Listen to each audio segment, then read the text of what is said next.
les turfeuses, salut les turfeurs, bienvenue pour un nouveau pronostic de Benoît Requin. Merci pour vos likes, pour vos commentaires, n'hésitez pas à vous abonner pour recevoir tous mes pronostics tous les jours et n'hésitez pas à rejoindre ma communauté pour avoir accès à tous les tickets pour la course du Quintet. Ok, place au pronostic du Quintet du mardi 27 octobre, direction Compiègne pour le prix au-delà des pistes, plat 1600 mètres, 14 partants, réunion 1, course 3, indice de confiance 2 sur 5. Ce Quintet est ouvert, ce ne sont que des 3 ans et à cet âge, les chevaux peuvent beaucoup progresser d'une course à l'autre, ce qui complique la tâche. Et en plat, on sait que dans cette discipline, bien souvent, les outsiders sont rois à jouer avec modération. Et je vous ai mis en fin de vidéo le logo de Maïsan TV. N'hésitez pas à lui apporter votre soutien. Et elle a de super recettes. Faites-vous plaisir. Petit retour sur le Quintet du lundi 26 octobre. Il n'était pas facile ce Quintet et pourtant Benoît Requin vous a donné le tiercé, le quartet, le Quintet, le multi, bref, la totale, ça fait plaisir. J'espère que vous êtes nombreux à être passés à la caisse. Il a payé en plus, comment ça fait plaisir. Le désordre du Quintet, il a fait 533 € et bim, on le prend. Le désordre du quartet, il a fait 225 €, lui aussi, on le chope. Le désordre du tiercé, il a fait 93 € et lui aussi, dans la poche. On passe à la caisse, comment ça fait trop plaisir. Vous êtes au bon endroit, il y a des résultats. On continue comme ça. Et sur le niveau yo-yo total VIP, le total des gains, il augmente pour le mois d'octobre. Ça fait trop plaisir. On a plusieurs tickets qui sont passés. Pour les membres de ma communauté, sur le niveau yo-yo total VIP, on a 2 quintets désordre à 533 € et un tiercé désordre à 93 €. Ça fait 1159 € qu'on rajoute aux 10 496 € de gains du mois d'octobre. Ça monte à 11 655 € de gains juste pour le mois d'octobre. Pour le niveau yo-yo total VIP, comment ça fait plaisir. J'espère que vous êtes nombreux à être passés à la caisse. Il y a des résultats, on continue comme ça. Le niveau qui donne accès à tous mes tickets pour la course du Quintet, c'est le niveau yo-yo total VIP. N'hésitez pas à rejoindre ma communauté et vous récupérez tous mes tickets dans l'onglet communauté. Ok, c'est parti, on commence le pronostic et on commence avec le numéro 1, Nobody's. Il reste... Pardon, excusez-moi avant. Désolé pour la perceuse, là, ils sont plein perçage, là. Vous entendez? Ah, il perce la tête. Ah ouais. Mais là, on peut pas faire autrement, parce que je me suis dit, je vais attendre avant, après. Mais en fait, ils s'arrêtent plus, les mecs, là, ils sont déchaînés. S'il faut attendre, il faudrait que j'attende des heures. Après, ça veut dire, j'ai le temps de faire le pronostic, ça va arriver trop... On va arriver à minuit, là, c'est pas intéressant pour vous. Je préfère vous le donner plus tôt et un petit peu bruyamment. Désolé pour ce choix que j'ai fait, mais voilà.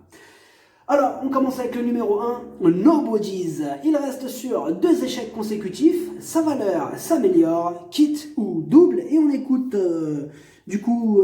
Henri-Alex Pantal pour le numéro 1. Dans cette épreuve, Nobody's est un peu juste au niveau supérieur. Il faut donc... Je suis en train de bousculer le matériel, pardon. Il faut donc qu'on arrive à le mécaniser dans ce genre de course. Normalement, il peut avoir sa chance en valeur 40,5. Le terrain lourd ne va pas trop le déranger, indique Henri-Alex Pantal. Je vais parler plus fort, comme ça vous allez m'entendre, et je vais essayer de couvrir cette perceuse-là. Ah ouais. Le numéro 2, Alifon. Il s'améliore à chaque sortie, sera piloté par Pierre-Charles Boudot, et malgré la pénalisation, il s'annonce redoutable. On écoute Francis-Henri Graffard. Alifon s'est imposé plaisamment pour son premier essai dans un handicap. Depuis, il est resté en belle condition physique et sur sa lancée, malgré la pénalisation, je pense qu'il peut rééditer une belle performance. Sa forme et son aptitude au terrain lourd seront de gros atouts. Le numéro 3, E-Catcher. Il reste sur 2 échecs, mais à chaque fois, il est mal sorti des boîtes. Bon, là, apparemment, il a effectué un stage pour corriger ce fâcheux problème. Et donc, si ce fameux stage porte ses fruits, il va faire mal. On écoute d'ailleurs Henri-Alex Pantal, qui va nous parler aussi de ce problème des boîtes, là. E-Catcher a fait un stage pour la mise en boîte et cela a l'air de bien se passer maintenant. J'espère que cela va se concrétiser en compétition car elle tourne autour de son quintet. Le numéro 4, Sauzon. Avec lui, tout sera une question de terrain. Alors soit la piste elle est pas trop lourde, et c'est bon parce que pour qu'il fournisse sa vraie valeur, il lui faut vraiment pas un terrain trop lourd, quoi. Voilà. Donc là, on va regarder l'état de la piste avant de s'engager sur le 4. Le numéro 5, First Sight. Il donne toujours son maximum en compétition et une fois de plus, il va défendre chèrement ses chances. Ils sont déchaînés avec leur perceuse là. Ah ouais. On écoute Jean-Marie Béguinier pour le 5. First Sight a confirmé sa régularité la dernière fois, retrouvant la forme après des problèmes de santé. En plus, il a l'avantage d'avoir déjà gagné sur l'hippodrome de Compiègne. Logiquement, il devrait de nouveau se mettre en évidence. Le numéro 6, African Grey. Il reste sur une victoire, il a été pénalisé de 3 kilos là-dessus, mais il semble encore avoir son mot à dire. Et on écoute Jacques Pied de Noël. African Grey possède d'évidents moyens, mais il reste encore très bébé dans sa tête, comme on a pu s'en apercevoir lors de ses dernières sorties, et notamment la dernière, où il s'est imposé sûrement tout en penchant un peu. Il est resté très bien, et malgré la pénalisation, je le crois en mesure de répéter. Le numéro 7, Sagamira, elle a la pêche, elle a remporté ses 2 dernières courses. Bon, logiquement, elle a été pénalisée au poids, mais elle peut encore repousser ses limites. Attention à elle, on écoute Mickaël Delzangle. Sagamira progresse au fil de ses sorties. Maintenant, pénalisée de 8 livres suite à sa dernière victoire, elle doit monter de catégorie. Elle se retrouve dans ce gros handicap face à des adversaires peut-être plus endurcis. Néanmoins, elle est en pleine forme et on peut en espérer une belle prestation.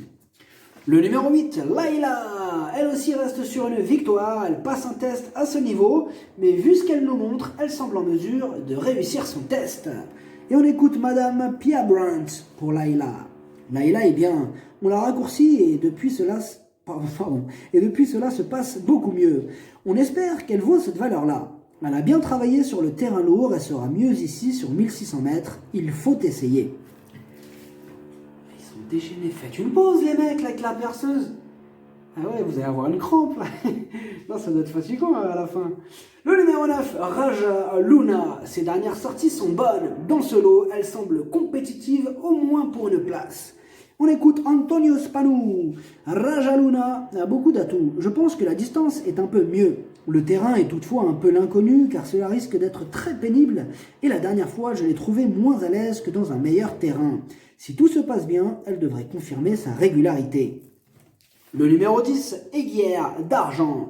Elle tourne autour du pot à ce niveau, elle sera pilotée par Stéphane Pasquier. Énorme oui. Et on écoute Nicolas Clément. Aiguière d'Argent a prouvé en dernier lieu qu'avec un bon déroulement de course, il était toujours compétitif à ce niveau. Il va dans tous les terrains, mais comme tout attentiste, il est tributaire du déroulement. Avec un bon parcours, nul doute qu'il soit encore capable de jouer les premiers rôles. Le numéro 11, Navidad, sa dernière sortie est bonne, elle passe un test à ce niveau, ce sera donc kit ou double. On écoute Marcus Nige. Navidad vient de débuter pour mon entraînement. Je l'ai couru pour voir si elle était bien traitée au niveau de sa valeur et elle a fait l'arrivée dans du terrain souple à Chantilly en s'adaptant bien aux 1600 mètres. Elle n'a pas beaucoup couru et peut-être un peu tendre pour le niveau quintet. On tente. Le numéro 12, Arrogante. Elle reste sur un échec radical au niveau réclamé. Difficile de le voir se réhabiliter au niveau supérieur. On écoute Madame Doris Schwanner pour le 12. Arrogante n'a eu aucun problème récemment. Il est parfait, le terrain lourd lui convient mais pas le collant. Sur une piste lourde et sur ce tracé exigeant, il va se plaire sur les 1600 mètres de Compiègne. J'en attends une bonne performance. Le numéro 13, Barbarie. Son gros défaut, elle ne répète pas ses bonnes sorties. On ne sait jamais sur quel pied danser avec Barbarie et comme d'habitude avec elle, ce sera tout ou rien. On écoute Jean-Marie Béguinier. Barbarie est une pouliche de terrain profond qui est bien sûr sur cette distance. Comme elle est nerveuse avant les courses, il faut que tout se passe bien. Si tel est le cas, elle devrait bien courir. Le numéro 14, The Champ. Ses 4 dernières courses, 4 échecs. Il va devoir montrer du mieux pour espérer se mêler à l'emballage final. On écoute Yann Lerner pour le 14. The Champ a repris un peu de fraîcheur à la fin de l'été. Dernièrement, je trouve qu'il s'est bien comporté, terminant de bonne façon. et il nous a montré à cette occasion qu'il était aussi à l'aise dans le terrain lourd. Mieux situé au poids, je ne serais pas surpris de le voir prendre une place. Le pronostic, ça donne 10, 2, 3, 6, 5, 9, 7, 8. Cheval de complément le 11. Si jamais un autre le partenaire, ça peut arriver le 13. Merci d'avoir suivi cette vidéo. N'hésitez pas à vous abonner pour recevoir tous mes pronostics tous les jours. Et n'hésitez pas à rejoindre ma communauté pour avoir accès à tous les tickets pour la course du quintet. À jouer avec modération. Bonne chance. Chopez-le moi. Ciao.